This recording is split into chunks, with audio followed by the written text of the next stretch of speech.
live. I'm genuinely nervous about being live. I hope my audio is okay. Hopefully someone will let me know if you can hear me. I'm wearing a mic, so I'm solo today. Wow, it's been so long since I've done a live here. We actually have 3 videos coming out in the next 7 days. We just posted one today, so actually that's a total of 4 videos in a, like, I guess 8-day time frame. That's nuts. Hi guys, how are you? It's really good to see you here. Awesome. Okay, I'm going on LTE, it looks like, because I lost my connection. Maybe I'm too far away from the house. So it's great to be back here in New Orleans. You can see we're not in Alaska right now. We just got back to New Orleans and we're here and I'm wearing shorts. Look at that. More than you probably wanted to see, but I haven't worn shorts in months.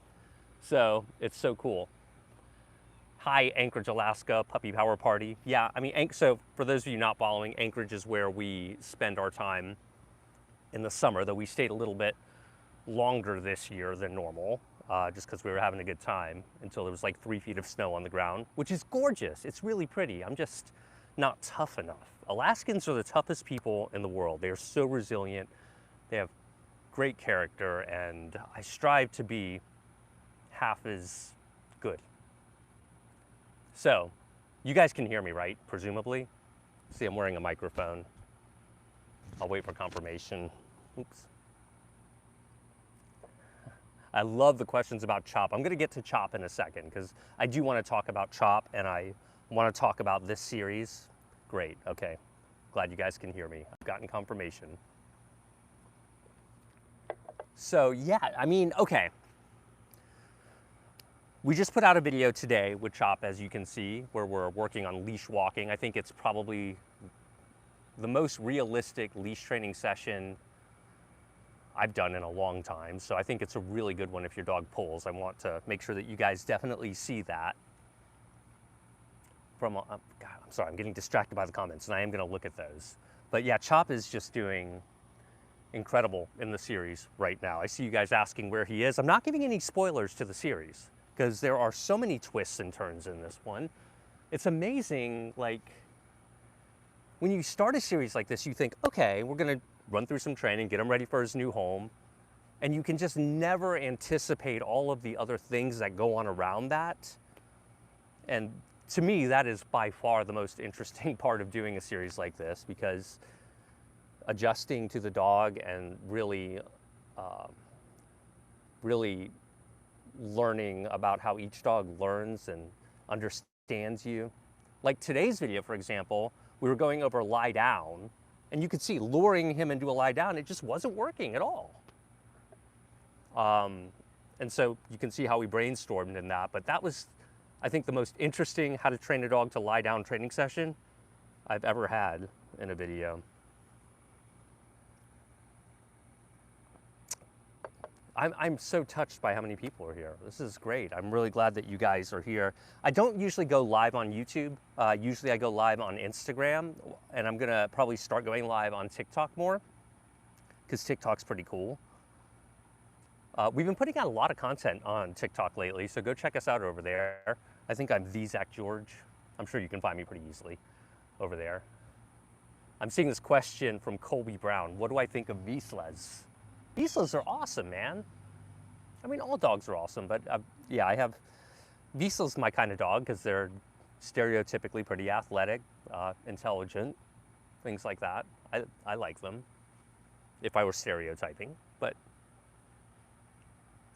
So anyway, yeah, so we have 3 videos coming out between now and next Sunday, 4 if you count today. So we have a lot of busy, our channel's gonna be pretty busy over the coming weeks.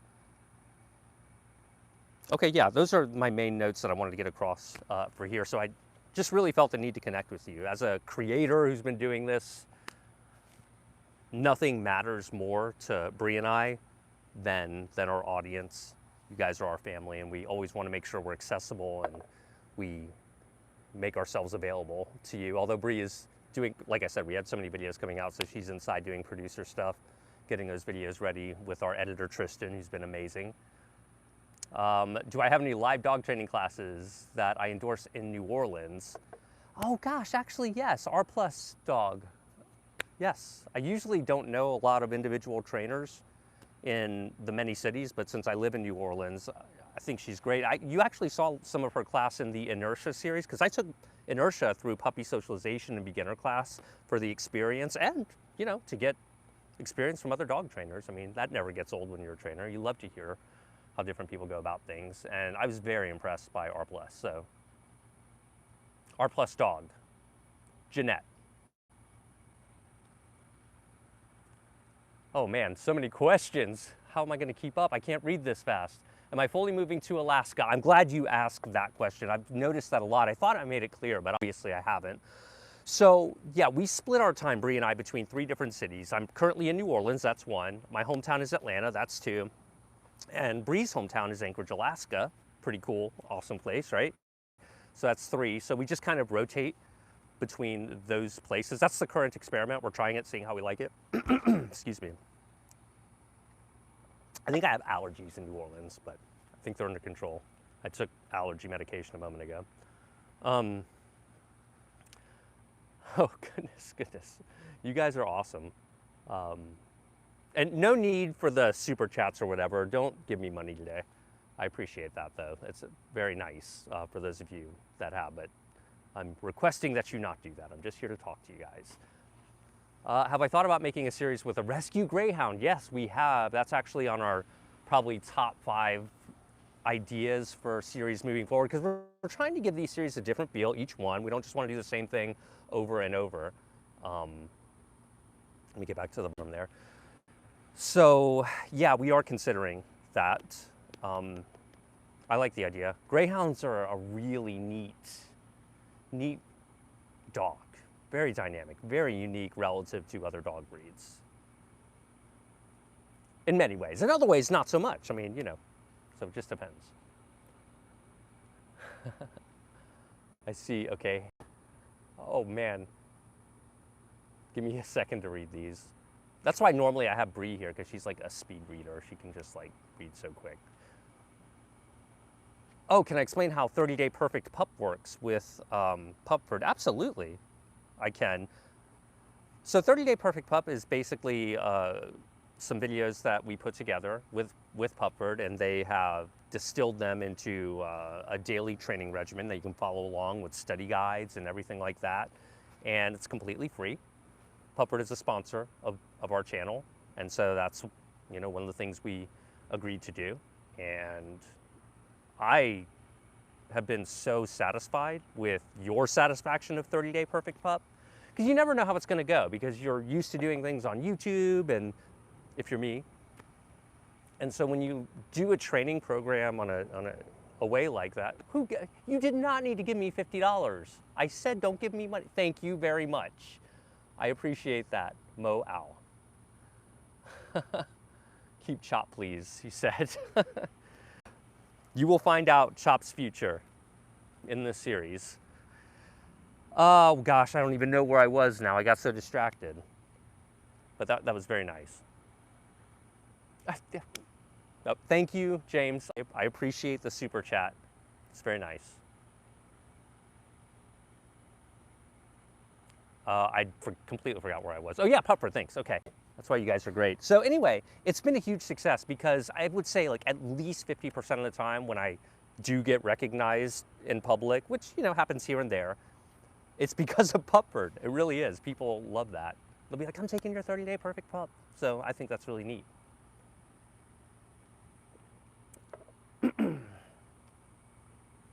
What kind of leash would I suggest? I mean, that's really personal preference. I mean, a good one that you can grip easily, one that attaches very securely. Sometimes, I mean, okay, so what I think is very important about leashes, there are many things that are important about leashes, but one thing that I like to consider is the length. So if you're in a position to buy several leashes, if it's within your budget, having like a 6-foot leash, a 4-foot leash, maybe a 10-foot leash can be real. 10 foot's probably my favorite training leash. 6 foot's probably my favorite walking leash. Excuse me, a 20 or 30 foot is my favorite long lead for playing fetch and doing more distance training. I've been impressed with the biothane, this like plasticky material of the long leads, because that's the problem with long leads. They get really grungy and gross quick. So you can find those products on Amazon or wherever you get dog supplies. But I think having a variety of lengths for specific training plans is a good idea. Have I tried Google? Any suggestions on border collie rabbit chasing?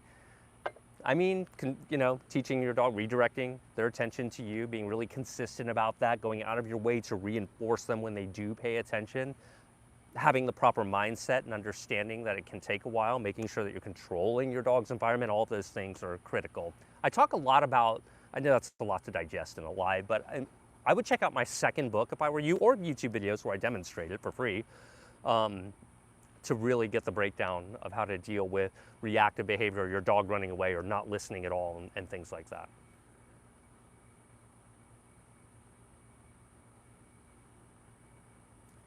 Wow.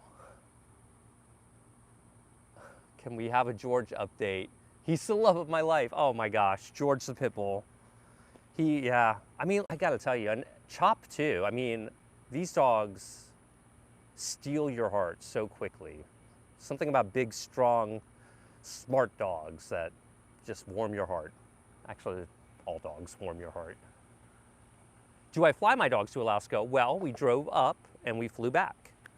So yeah, I traveled both ways with them, which was interesting because I don't typically fly, in the past I've been a little uncomfortable with flying dogs. Not so much anymore though. I'm pretty confident, at least with my dog Inertia. She's very tolerant in those environments. She zones out. And when I was thinking about it, it was like I could drive to, when we drove to Alaska, it took about 8 days of driving, and she was in the crate 8 hours a day as we drove, and she was fine. She seemed to be fine on the airplane. Didn't seem to stress too much. She was a little anxious when we dropped her off, but she seemed to recover quite well from what I could see. So yeah, she was in a pressurized, climate-controlled environment. We flew her under the plane, but we made sure that she was in the proper environment. So it's the same conditions as the cabin. And I think she's the kind of dog that would almost prefer that because she's in her crate, she's got her space. She likes to sleep when there's that slow, steady rumble of the plane. So, yeah. Let's see here. What do we got here? Opinion on prong collars.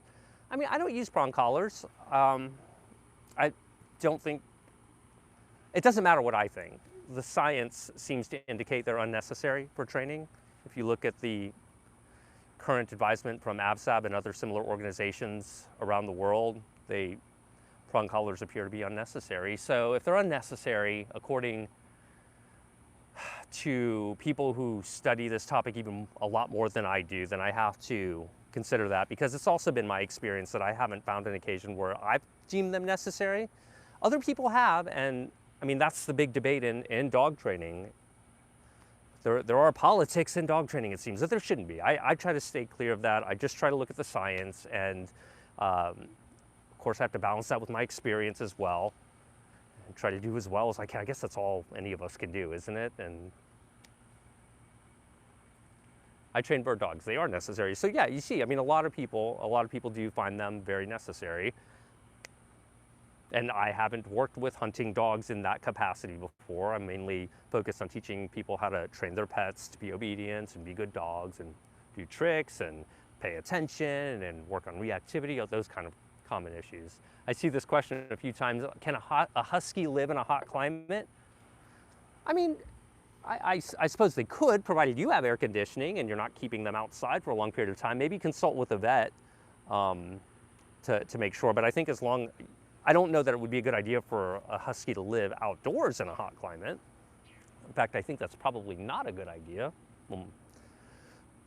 what I have heard, but good question. Have I ever considered a small dog series? Sure have. Stay tuned. Yep, I'm glad. Yeah, small dog has been a huge request. So, I listen to you guys. The big question for me is what's after the small dog series? Like, what is the next theme. Earlier, someone mentioned the Rescue Greyhound series, which I kind of like the idea of.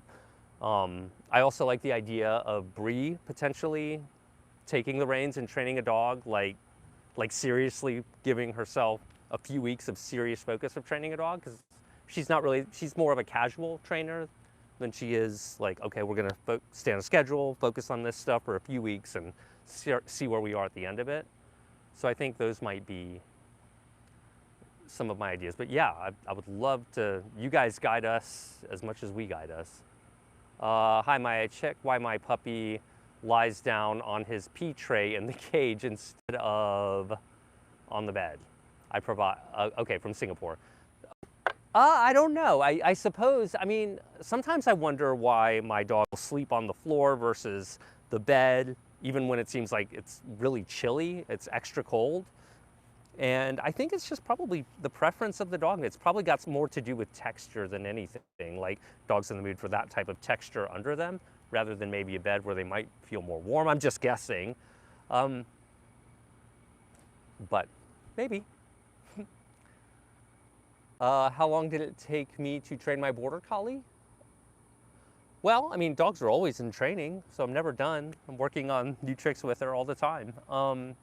And playing Frisbee and stuff and just trying to give her a happy life. But on the Inertia playlist, we currently ended it with that very question. I'm going to probably add to it over time, I would think, but we're kind of in a holding pattern as we focus on these other series right now to make sure we're giving you guys enough variety and relatable material. So, but you know, 1 to 2 years is what I say when it comes to training a dog.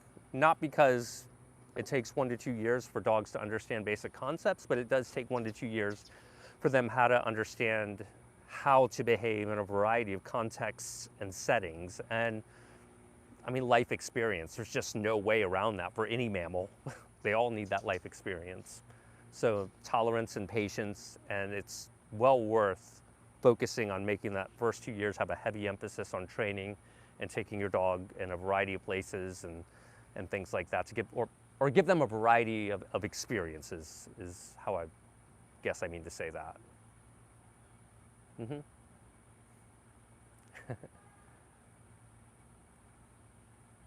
Just trying to pick a question I'm reading. Inertia is doing well. We were just playing Frisbee. I guess she's sleeping right now. Anyway, she's somewhere back there, probably in the house. But she's doing really well. I mean, she's doing great. She's the perfect dog. What can I say? I mean, she's the perfect dog for me. She's wonderful. She's level 2 dog on her energy level most of the time, meaning middle of the road. Plays Frisbee, which I like. Good fetch dog, really bright. She's just great. Loves other dogs. Nice bonus. It's, yeah. Is it possible to train 2 dogs at the same time? Yeah, that's another thing actually we were thinking about featuring in a series. No, not really, probably. It's not ideal, because ideally you get, it's just like 3 times the work. Do you know what I mean? Yeah, you can do it, but the way that I would go about it would be training each dog individually while one is up, getting them used to being apart so they're not always together, but still giving them plenty of time together to play when it's appropriate. But mainly because it's exhausting for the human, probably. It's not as practical to be teaching them new concepts simultaneously because it's easy for them to get distracted by each other, and that kind of complicates training. Could it be done? Sure, but it does become complicated. So you're just adding more work to the pile, but you know, a lot of people have great success with it. Do I recommend it? Not necessarily, but we're thinking about doing a series like that anyway. Like, okay, so you have gotten to, because people will see a litter, they'll be like, man, I just can't choose, I'm getting them both. And people do find themselves in that situation. So that's why I was considering doing a series where we do train 2 dogs at once. So we'll see. What's my opinion on beagles? I love beagles. I mean, when people ask me what I think about specific dogs, what comes to mind with beagles is they're good all-around dogs. But I just really don't like stereotyping, because you get so many different personality types within the same breed. So you'll get couch potato beagles, you'll get high energy beagles, you'll get ones that will stay by your side really naturally. You'll get others that want to run off. I mean, like it feels, this is not scientific, but it feels to me like only 60% of dogs within a specific breed mostly adhere to their stereotype. It's kind of that, I don't know, what do other dog trainers watching this have an opinion on that? I mean, sure, many of them will adhere to their stereotype, but so many of them don't. And so that's why it's kind of not helpful to say, well, I like beagles because this, and this, and you know. Bear in mind, this is coming from someone who's had 4 border collies, so I do need to call out my hypocrisy a little bit. I have a love of the breed in general. I do like their stereotypical sharpness and focus, though. As you've seen with Inertia, she does not adhere to a totally traditional border collie, and that's good to me. That's what I was seeking. I was looking for more of a dog that would make a great pet than a real high energy dog who has the genes to herd cattle endlessly. Do you know what I mean? So.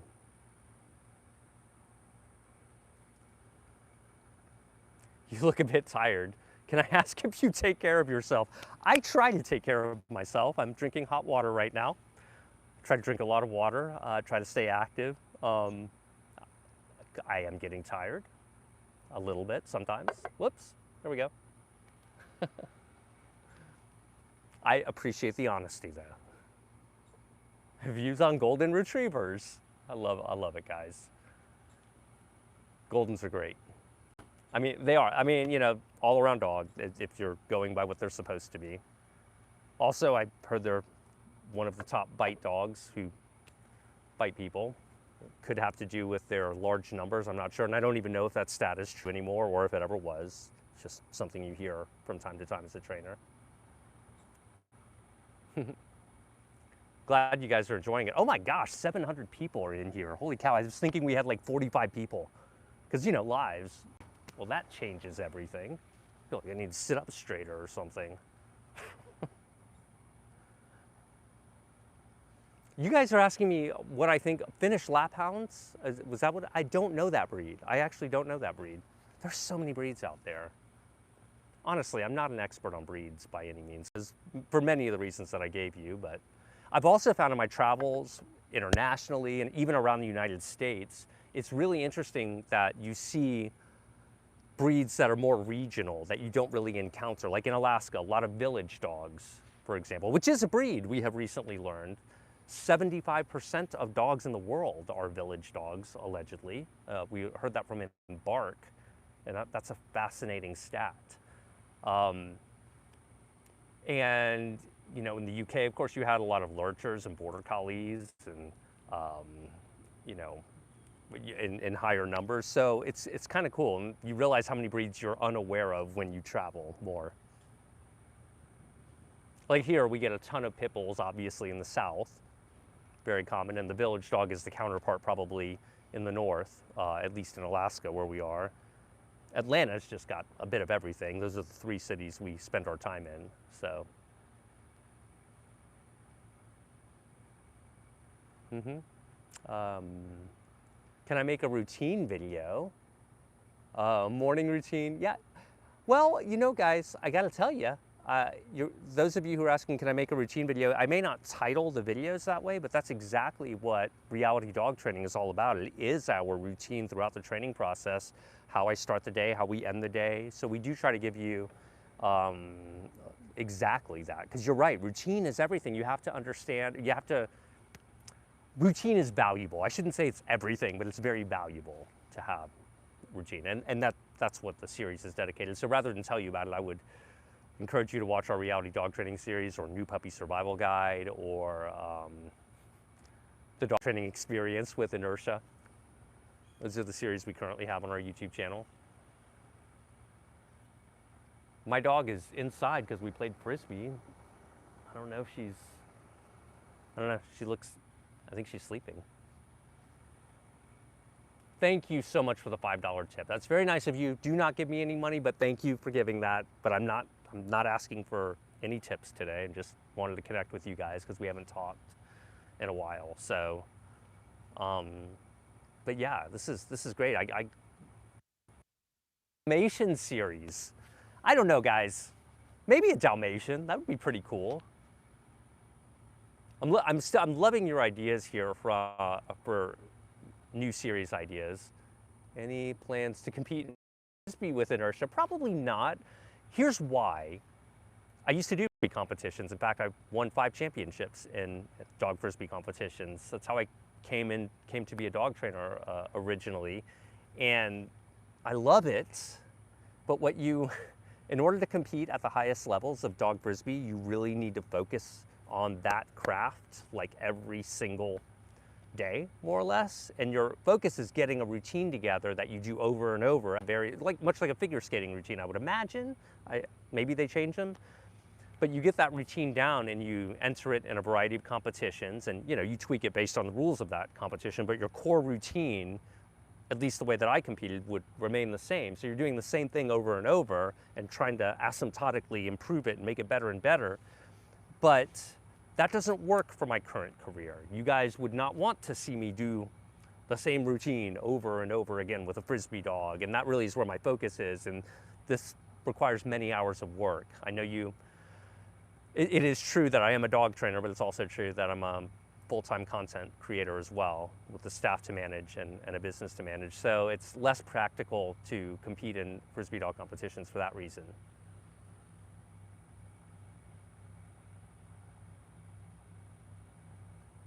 Let me see, what? Oh, that's such a compliment, Lexi. Lexi asked if I studied science in college, because you think that I did. I mean, I've always been predisposed to scientific thinking, facts, reality, empirical evidence, things like that. Bree, my wife, has a science degree. I do not. And she shares, I remember, because I was with her, she was going through college, and she would share fun stuff without, the interesting facts over the years, and it really has helped me just double down on scientific thinking and really appreciate it. What I love about science, I say this all the time, but it is almost exclusively more interesting than anything you could ever imagine up if you were trying to come to a conclusion. Do you know what I mean? So that's what continues to blow me away about it. Like when you actually do decide to do the experiment and get into it. So it's inspiring to me, and yeah, so that's what I have to say about science. Go science. You guys these are great questions. You're doing really well. The Chop series has continued to just exceed expectations. I feel like we're challenging ourselves in these series, trying to make them better and better and focus on different things with each dog. And I hope that comes off to you guys. And I really appreciate the constructive criticism that you guys leave all the time. We listen to that. I love criticism, so bring it on. Really, seriously, it only helps us do better. I'd train a wolf. I don't know that I could train a wolf. Wolves are not dogs. Do you know what I mean? And this is actually an important distinction, really, because they get lumped together by pop culture and dog training a lot, like be the pack leader and really focus on being the alpha wolf, and it's kind of misleading. Number one, it's messy here because there's two big things we have to understand. Number one, dogs have been specifically bred by humans to cooperate with humans over thousands of years. So that's like the single common thing we selected for when making dogs over thousands of years. We made copies of the ones that were good at listening to us. Secondly, you have the fact that there's no such thing as an alpha wolf. Just like in human families, this is what the science says. So take it or leave it, but this is what current science seems to interpret wolf behavior as, is that, authority, for lack of a better term, tends to shift between certain members of the wolf pack.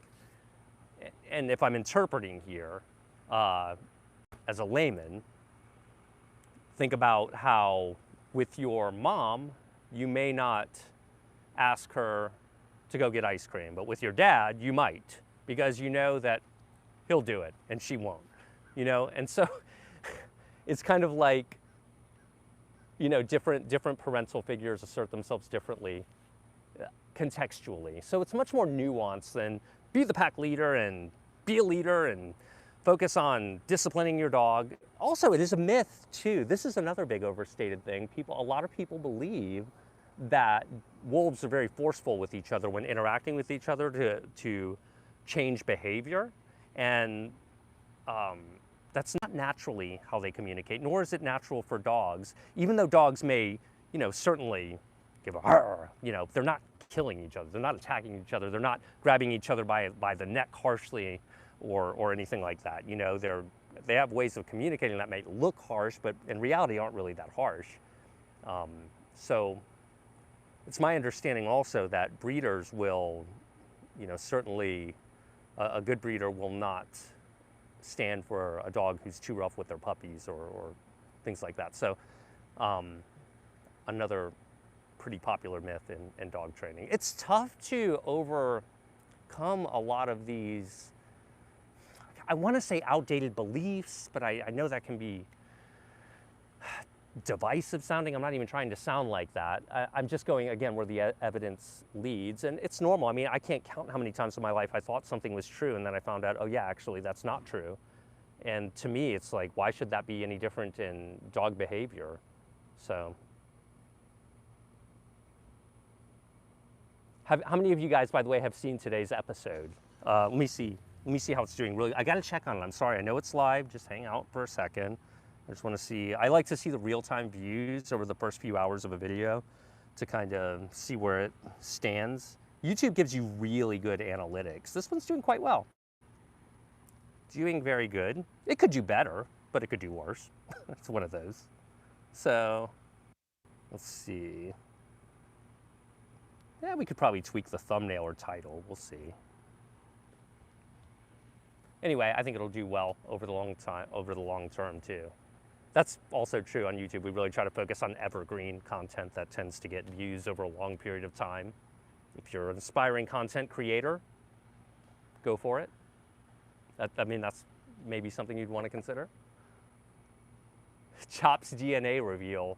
That's a good question. I was wondering the same thing. Bria's on top of that. She's curating the storyline of the series more than I am. She's in charge of this series and doing a spectacular job, I might add. I think you guys would agree with that. It's not easy doing something like this.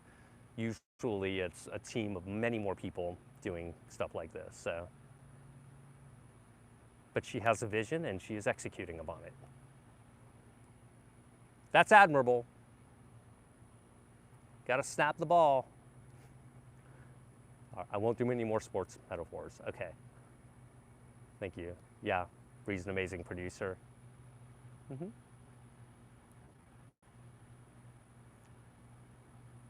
Yeah, I mean, you know, you have to, like, she's been doing this long enough that she has a better vantage point on many things, better than I do. So I think it's been real valuable. Plus, I want Bree to know how to do everything, and she does. So,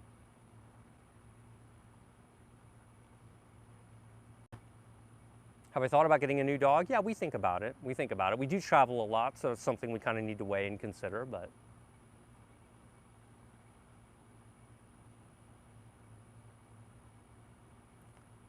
how long did I take? I'll be honest with you guys, the questions I'm responding to, I'm gonna respond to the shorter ones because they're going by so quick. Oh, what are my hobbies outside of dog training? Oh, I'm glad you asked. Well, recently I have discovered, tell me if you guys are into this. Have you guys discovered the Oculus Quest? Not a sponsor. It's virtual reality headset. So that's a recent discovery of mine, and it's blown my mind. Resident Evil 4 specifically is the greatest game I've ever played on the Oculus version specifically. Yeah, I'm interested in investing outside of dog training, so I consider myself an investor. And yeah, those are my two big things at the moment: investing in virtual reality and YouTube, TikTok, and Instagram. How long have I been training, someone asked. I've been training, I think this is my 18th year. It's either 17, 18, or 19 years. So one of those three, but I think 18, pretty sure about that, or close to, if not. I know, that's crazy to say. Let's see. How do I manage my time with dog training and hobbies? I mean, that's a great question. That is, it's a struggle, but you know, it's something you try to work on. I mean, we're just really focused on trying to build the best thing we can, Bree and I, for YouTube. I mean, our heart is in it. I hope that comes off. I'm not even trying to, I guess I'm saying this because I want you guys to know that we listen to you, we value what you ask for, what you say, what you criticize, all of that. So, thank you. I guess what I'm saying is thank you for helping us be better.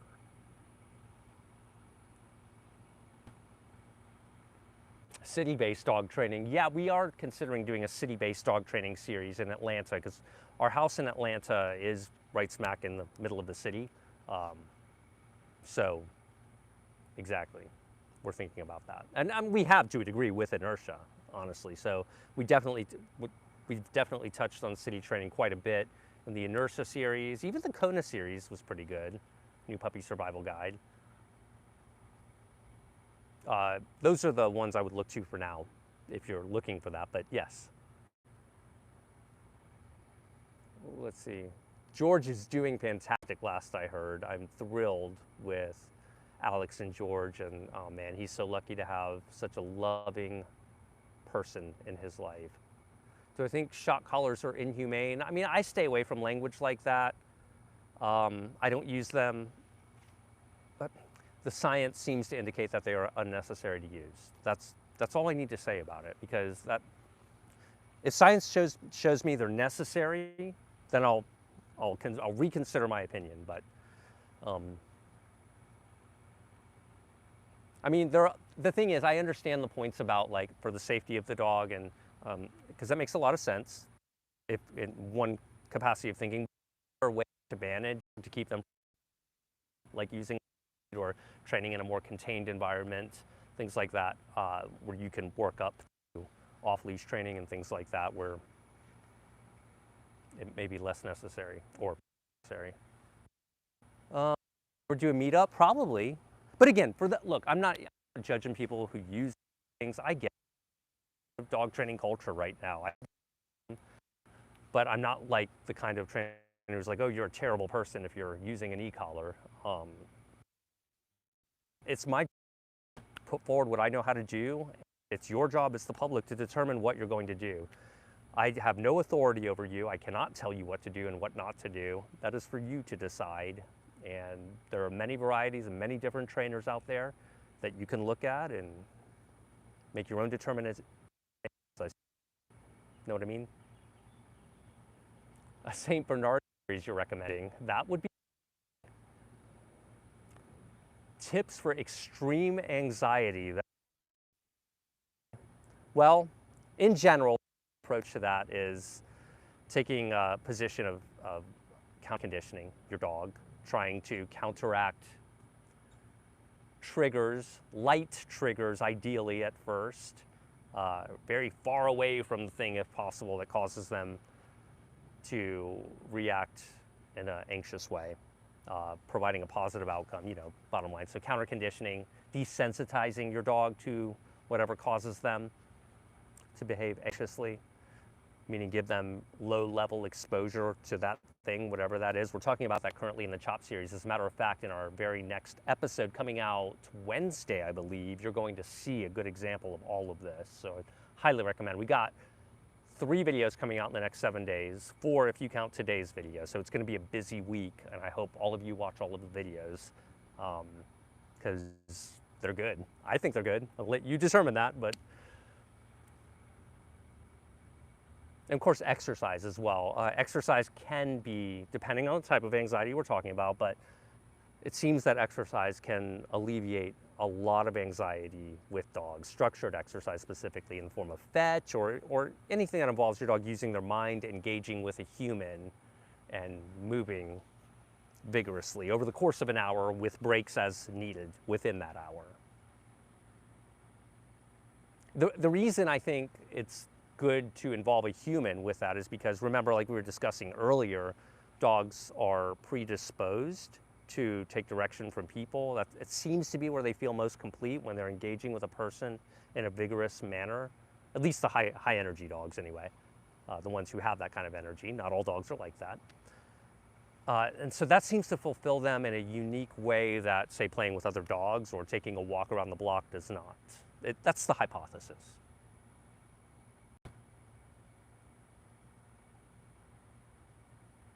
Oh boy. Puppy steals and thieves all day into everything. Yeah, what should you do? Control your dog's environment. Put them on a leash, put up those puppy gates, block off areas that your dog can get to. We talk about this extensively. Go ahead and check out New Puppy Survival Guide or Dog Training Experience with Inertia from the beginning. I'll talk about that quite early in both of those series because it's an important one.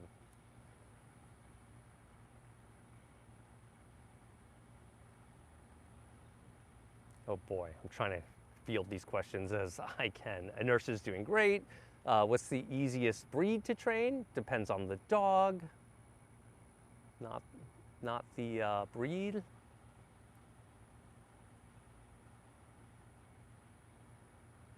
Would I ever come to Colorado? I hope so. I've been to Colorado a few times. That was we had considered Colorado over our Anchorage house for a little bit. It has many advantages, but in the end, we love Anchorage. But that doesn't mean I won't come to Colorado, though. I could still do that. So, what did I do before dog training? Okay, so I grew up in an entrepreneurial family. My mother is a real estate investor. My dad owns a jewelry store, and he's been a jeweler for decades. So yeah, I didn't like grow up in an animal household, so to speak. So to answer your question, I was in real estate. I sold real estate before I was a dog trainer in my early 20s. I got my license in real estate when I was 18 and did that for like 6 or 7 years. It overlapped with my dog training career for a little bit, but then I was just like, when you find your passion, when you find that thing that you hadn't necessarily been exposed to, but you know it when you see it, that's how dog training was for me. It was like, this is what I want to do. You know, I hope all of you have had that pleasure at some point, and if you haven't, I hope you do at some point, to find whatever that thing is that opens your heart and makes you excited from the moment you open your eyes in the morning, because that's the thing you need to listen to, in my opinion. Whatever that is, you know? Because if you're that excited about something, you can endure all of the growing pains to get to where you want to be, I guess. Not that I'm by any means where I want to be, but I'm very content and happy with our situation. Vermont. I've driven through Vermont in like 30 seconds. What I remember about Vermont, I think I was going to New York. Wait, is Vermont even south of New York? I feel like it is, right? If you're going up the East Coast? Or is it not? Anyway, for whatever reason, I was driving through Vermont. It was like, welcome to Vermont. And like, it felt like 30 seconds later, it was like, thank you for visiting Vermont. It was lovely what I saw of it. I've heard it's beautiful, though.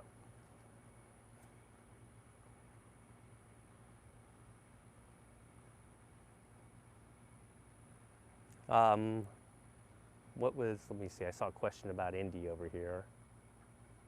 What was Indy like? Indiana, our dog who recently passed away. She was legendary. Very, if you've seen Game of Thrones, she was the dragon, Drogon. That was her personality in her head, you know. Too late to become a dog trainer at 45? I wouldn't think so. I wouldn't think so. I mean, I'm 42, so we're pretty close in age. No, I mean, I don't think any age If I found something I love more than dog training, I would do that too, you know? So, oh, glad you guys like the series finale of George.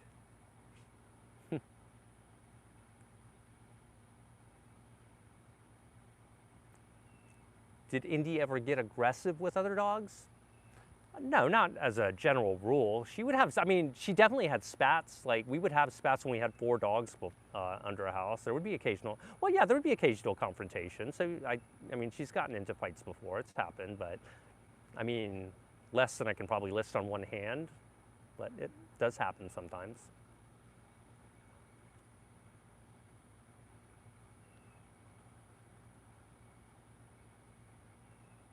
Any good books? I like Dog Training Revolution, Zach George's Guide to a Well-Behaved Dog. There's a lot of good dog training books out there. I mean, I would check out Karen Pryor, Patricia McConnell. There are a couple of ones that come to mind immediately. My friend Chris Perandi has an excellent trick book out there, like, what is it, 101 Dog Tricks? Or it's easy to find. Just search for Perandi and Trick Dog Book. I mean, it's a really well done book. Oh gosh, I can't, anyway, I'm drawing a blank at the moment, but those help at the moment. Ian Dunbar, of course. I like Ian Dunbar a lot. Even Dogs Decoded is a pretty good book. Is college necessary to become a dog trainer? No. No, but a good understanding of modern behavior methods is required, I'd say. That's the thing, like dog training, we were talking about science earlier in this live cast, and dog training is a scientific profession. And so I do find it to be a bit of a red flag when I hear fellow professionals, and I'm just peer reviewing. Again, I'm nobody, okay? But when I do hear fellow professionals dismiss science a little too easily, which is different than being skeptical of scientific findings. I mean, they're different, you know, but the skepticism also meets a point, because I think what people who aren't formally trained in science, they may not fully appreciate how the craft of science goes out of its way to correct for those things. Do you know what I mean? To correct for the miscalculations and correct for the things they missed and repeat the experiment and make them better and make sure it's peer reviewed. I mean, the best way to get famous in science is to go out and disprove a widely accepted thing and then show your evidence and see if it can be repeated and so forth. So anyway, the point is, I'm talking about this why. That's why I think it's important to be very scientific minded if you are going to become a dog trainer. Make sure you understand the scientific method. It's been a while since high school for many of you perhaps, but you know, I mean, commit it to memory, because if you run everything through the filter of the scientific method, you're probably going to be better off. At least that's what I think. I don't know. So, point being, focus on science if you're going to be a dog trainer, or accept at least that you are in the scientific profession, animal behavior. Mm-hmm.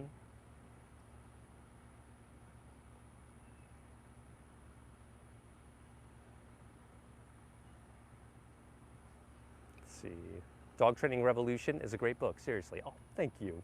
Appreciate that. It's on Amazon.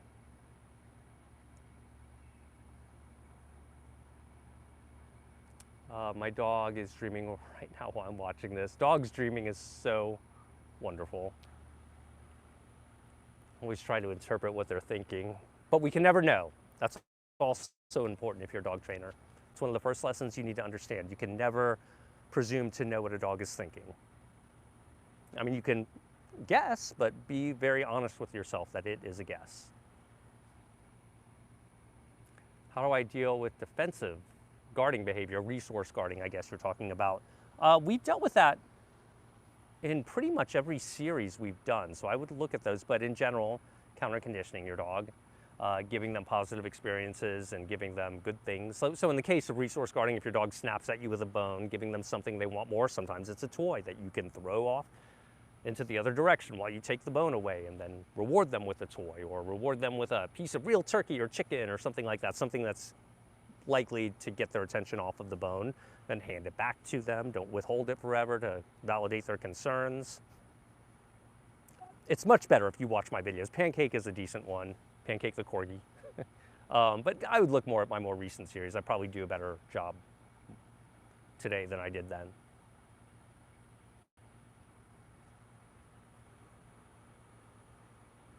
Did our home survive the hurricane? Well, we've only been back here for a minute. And yeah, it did have some damage, like the gutters got knocked down, but apparently I had our favorite contractor come out and he took care of all that. So I didn't see any of the damage, but it got fixed by the time I was back. So that was fun. How do you choose a dog? Man, that's such a personal thing. I mean,